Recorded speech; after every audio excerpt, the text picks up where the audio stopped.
안녕하세요. 내 마음속 책다방입니다. 오늘 내 마음속 책다방에서 읽어드릴 책은 이은재 지음, 도서출판 다연에서 펴낸 하는 일마다 인정받는 사람들의 비밀입니다. 하는 일마다 인정받는 사람들의 비밀은 어떻게 상사와 부하에게 인정받을 것인가 라는 고민에 대한 직장생활 30년차 기업임원이 알려주는 상사 및 부하 사용 설명서입니다. 직장 생활에서 필요한 기법이나 행동 요령은 어느 조직이나 비슷합니다.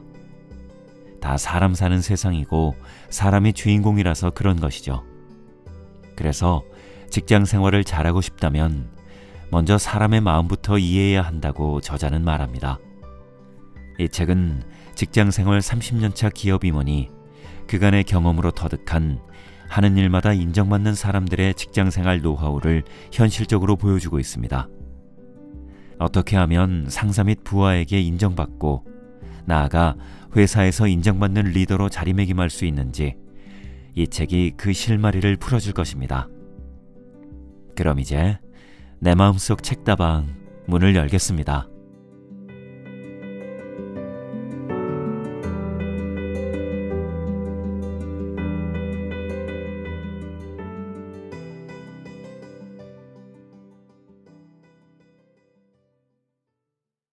하는 일마다 인정받는 사람들의 비밀.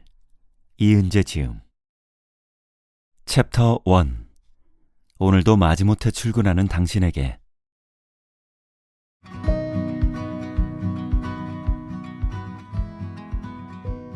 1. 나는 오늘도 격하게 서럽다.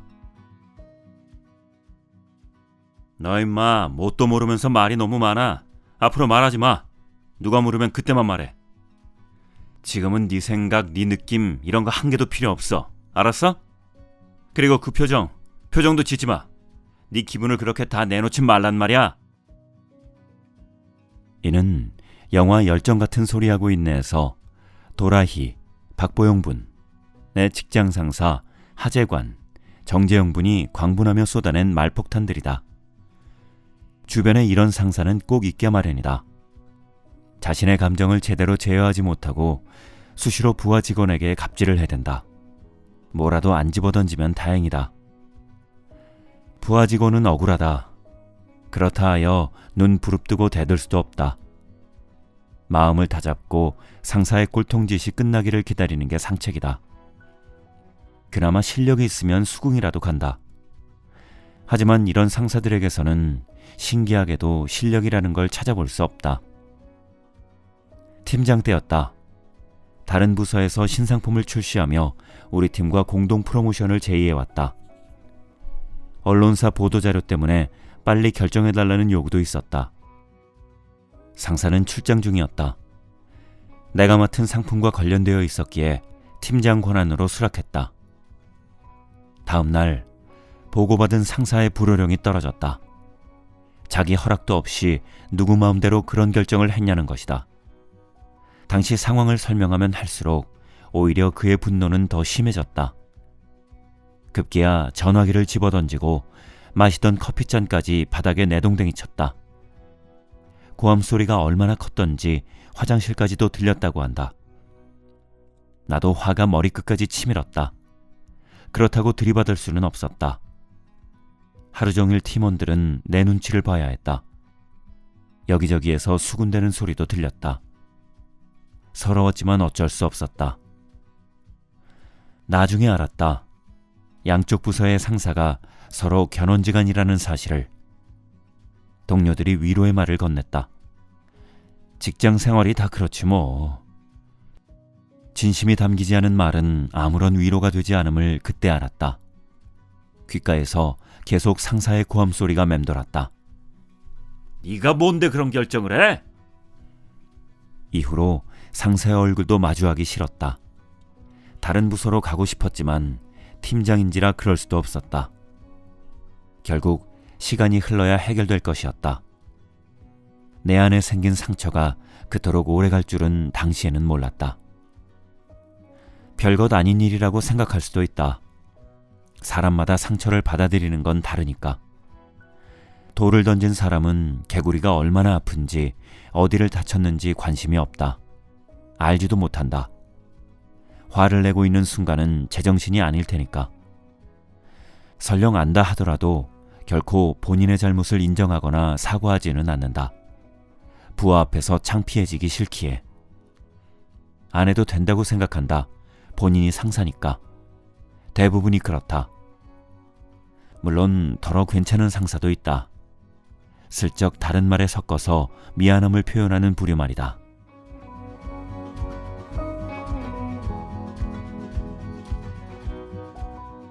가볍게 듣고 비워라. 자신에게 실망하지 마. 모든 걸 잘할 순 없어. 오늘보다 더 나은 내일이면 돼. 인생은 지금이야. 아모르 파티. 이는 가수 김연자의 히트곡 아모르 파티의 가사이다. 아모르 파티는 네 운명을 사랑하라 라는 뜻이다. 인간이 지녀야 할 삶의 태도를 표현한 철학자 니체의 운명관을 나타내는 용어라고 한다. 난 이 노래가 참 좋다.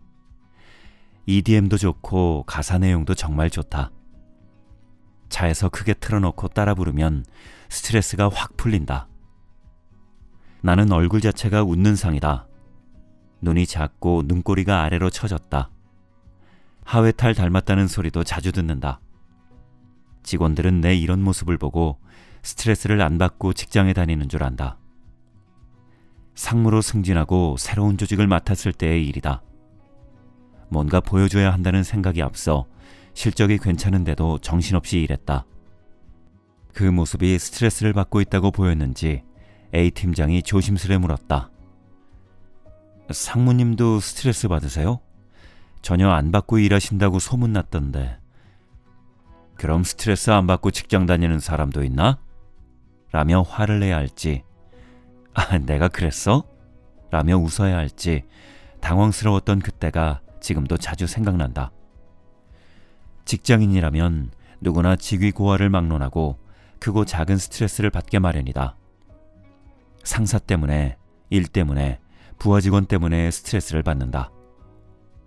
그러니 결국 어떻게 털어버릴 것인가가 문제다. 정답은 없다. 줄일 수 있는 방법이 무엇인지 찾는 게 중요하다. 첫째, 가볍게 들어라. 칭찬이든 꾸중이든 지랄이든 뭐든 가볍게 들어라. 일일이 다 신경 쓰면 힘들어서 못 산다. 어릴 적 공부하라는 어머니의 잔소리처럼 흘려들어라.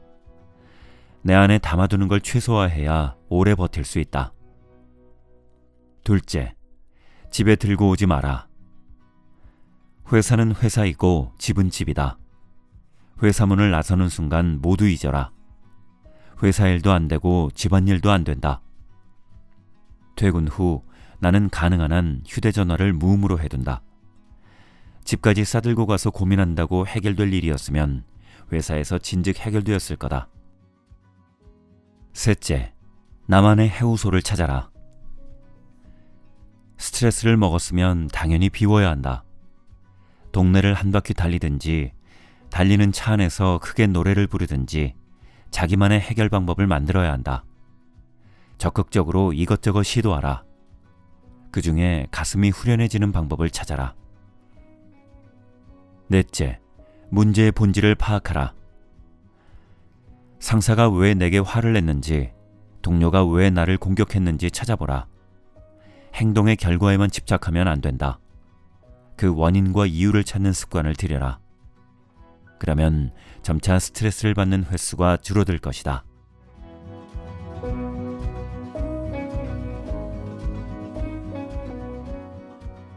진심 어린 공감이 필요하다. 아이를 너무나 원하는 한 여자가 있었다. 결혼 후 수년간 아이가 생기지 않아 마음고생이 심했는데 마침내 임신을 했다.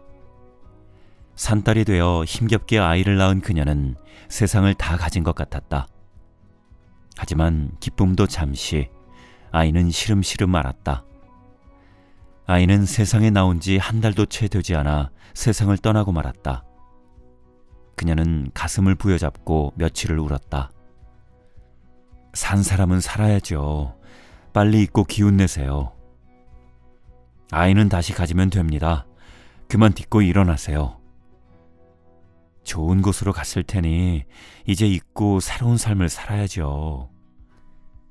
그 어떤 말도 그녀에게 위로가 되지 않았다. 내 소중한 아이를 잊으라니, 기억에서 지우라니. 그녀는 아이를 따라가기로 마음먹었다. 한강다리를 향해 가던 그녀의 발길을 신경정신과 병원이 붙잡았다. 그녀는 마지막 하소연이라도 하고 가자는 심정으로 들어갔다. 한참 동안 그녀의 이야기를 경청한 의사가 물었다. 아이 이름이 뭐였나요? 의사의 말 한마디에 그녀는 목 놓아 울기 시작했다. 가슴에 맺힌 응어리를 풀어내듯 한참 울고 난 여자는 집으로 발길을 돌렸다. 그리고 새로운 삶을 시작했다. 그녀는 소중했던 아이의 존재를 세상이 알아주길 바랐던 것이다. 사람들이 아이가 행복과 기쁨을 준 존재였음을 인정해주길 바랐다. 하지만 사람들은 위로랍시고 오히려 아이의 존재를 잊으라고만 했다. 이는 진정한 공감을 필요로 하는 사람의 마음에 대한 이야기이다. 정혜신 박사의 강의에서 들은 이 일화를 나는 후배들에게 자주 들려준다. 공감이라는 단어를 볼 때마다 이 이야기를 떠올리며 공감에 관하여 다시금 생각한다. 직장에서든 가정에서든 내 상처에 진심으로 공감해주는 그런 사람이 필요한 세상이다. 사람들은 상처를 받고 또 상처를 준다. 상처는 스트레스와 다르다. 훨씬 깊고 오래간다. 심하면 트라우마까지 생길 수 있다. 상처는 빨리 치유해야 한다. 누가 치유해주면 좋겠지만 내 상처에 진심으로 아파해주고 공감해주는 사람을 찾기란 쉽지 않다. 친구는 회사 사정을 잘 모르고 회사 동료는 엄밀히 말해 친구가 아니다. 이해하는 척 해줄 뿐 진심은 거의 아니다. 결국 상처는 스스로 치유해야 한다. 시간이 지나면 자연히 해결되는 상처도 있지만 대부분 오래 두면 곪거나 덧나버린다. 그에 걸맞은 약을 제대로 써야 한다. 자신에게 맞는 약을 찾아라. 음악도 좋고 운동도 좋고 친구도 좋다. 술도 적당한 약이라면 괜찮다. 내게 주는 스트레스와 상처에 맞서라. 서러워도 참아라. 가볍게 듣고 비워버리는 습관을 들여라. 세상이 내 마음 같지 않다는 건 다 아는 사실 아닌가? 어쩌겠는가? 입사할 때의 내 꿈이 아직 실현되지도 않았는데 내 사랑하는 가족이 나로 말미암아 행복하게 살고 있는데 말이다.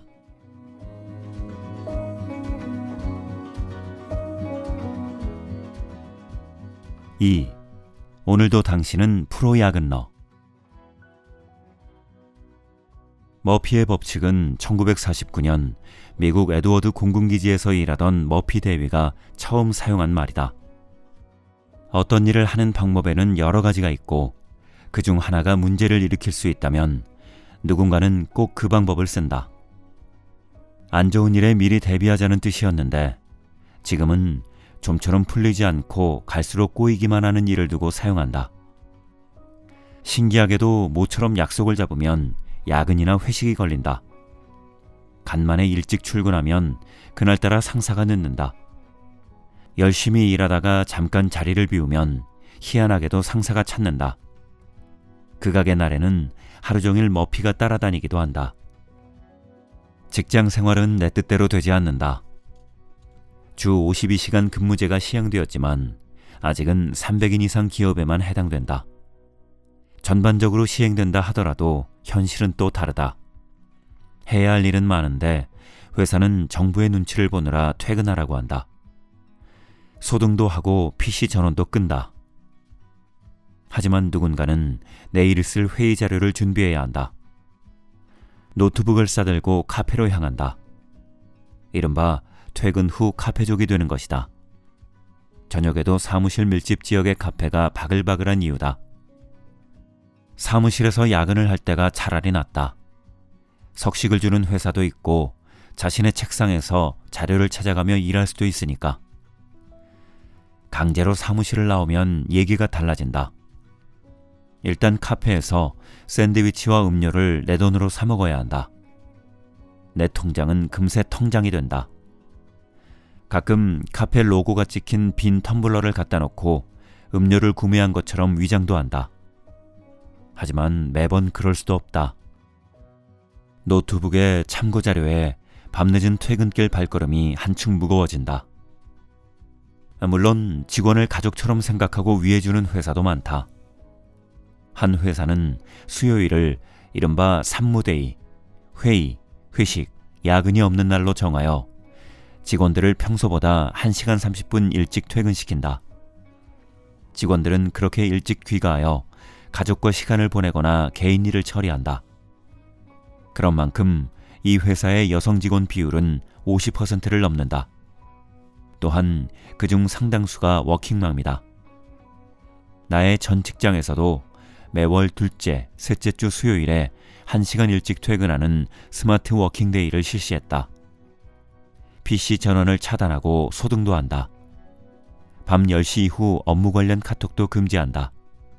저녁에 있는 삶을 적극 권장하는 것이다. 지금 다니는 직장은 유연근무제를 시행하고 있다. 8시부터 10시 사이 출근 시간을 본인이 정한다. 거기에 맞춰 퇴근 시간도 달라진다. 이것은 분기 단위 변경도 가능하다.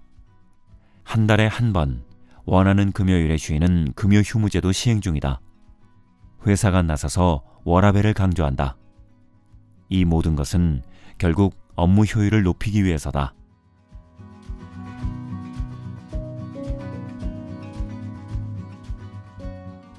번아웃 증후군. 직장인 85%가 번아웃 증후군에 시달린다고 한다. MBC 다큐 스페셜 오늘도 피곤한 당신 번아웃 편에서도 나온 말이다. 사람들은 열심히 그리고 행복이라는 키워드로 높은 수준의 삶을 추구한다. 목표 대비 얼마나 달성했는가를 더 빨리, 더 열심히라는 말로 매일 다그친다. 그러다가 결국 모든 걸 소진해버린다는 거다. 방송에서는 번아웃 증후군 체크리스트도 공개했는데 다음과 같다. 아침에 눈 뜰 때 첫 느낌, 내가 근사하다는 마음이 드세요? 기억력이 옛날 같지 않고 깜빡깜빡하세요? 전에는 그냥 넘길 수 있는 일이었는데 요즘 더 짜증이 나고 화가 잘 참아지지 않나요? 어디론가 멀리 훌쩍 떠나가고 싶으신가요? 이전에는 즐거웠던 일들이 무미건조하고 삶의 행복이 잘 느껴지지 않나요? 이 중 3개 이상 해당되면 번아웃 증후군으로 판단한다. 나는 4개가 해당된다. 방송에서는 쉼없이 달리지만 말고 잠깐 멈춰서 호흡하라고 충고한다. 경제협력개발기구 OECD에 의하면 2014년 회원국 평균 근로시간은 1770시간으로 조사됐다. 한국은 2124시간으로 멕시코에 이어 세계 2위다. OECD 평균보다 주당 6.8시간을 더 일하는 셈이다. 그러다 보니 사무실 지방령이라는 신조어도 생겼다. 원래 지방령은 땅에 매인 영혼이라는 뜻이다. 사무실 지방령은 일이 많아 퇴근을 못하고 사무실에 매여있는 영혼을 의미한다. 야근각이라는 말도 생겼다. 뭐뭐 할 것으로 보인다는 뜻을 가진 뭐뭐각을 야근에 붙인 말이다. 오늘 야근할 것으로 보인다는 이 말은 정시에 퇴근한다는 칼퇴보다 더 자주 언급된다. 직장인의 슬픈 현실을 어찌 이리도 잘 반영했을까 싶다.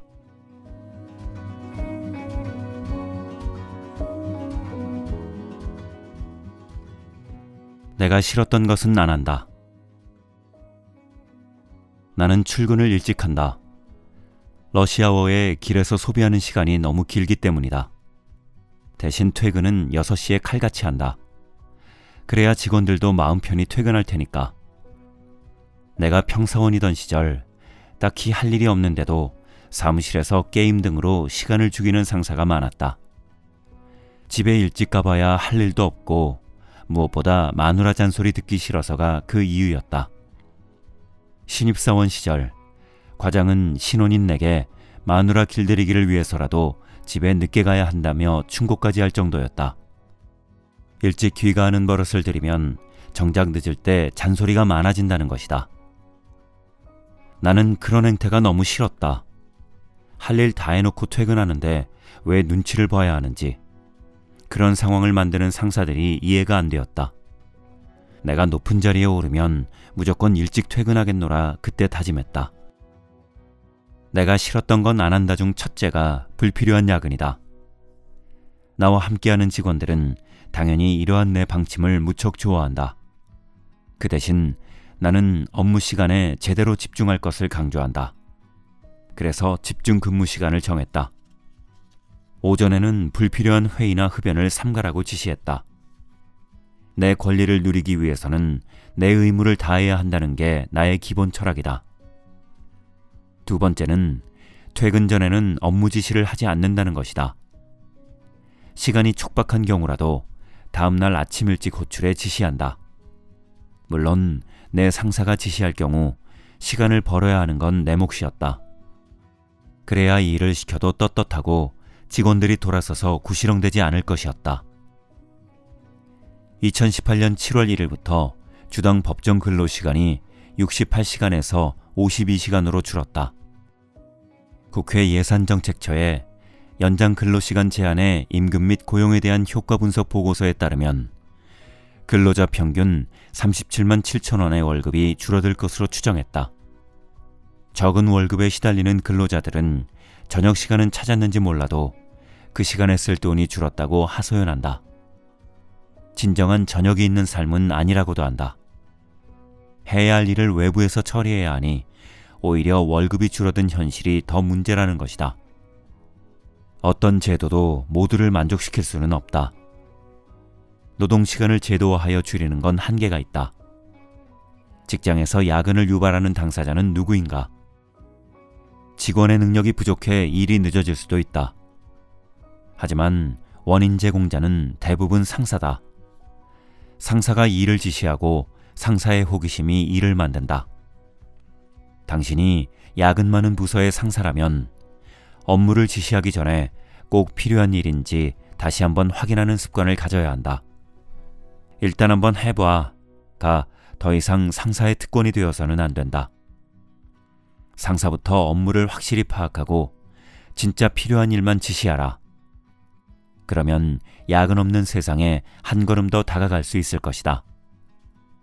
직원들은 야근을 안 해서 좋다. 회사는 불필요한 경비를 지출하지 않아서 좋다. 직원들이 저녁 시간을 즐기며 행복한 삶에 가까이 가는 건 보너스다.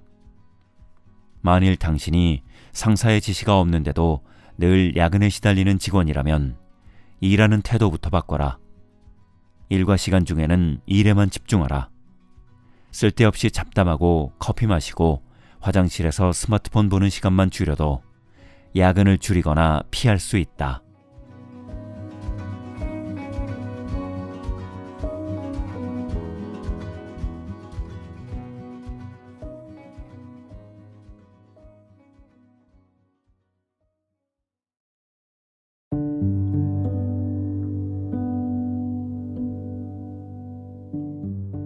이제 내 마음속 책다방 마칠 시간이 되었네요. 오늘도 함께 해주셔서 감사합니다. 저는 다음 시간에 새로운 책을 가지고 다시 인사드릴게요.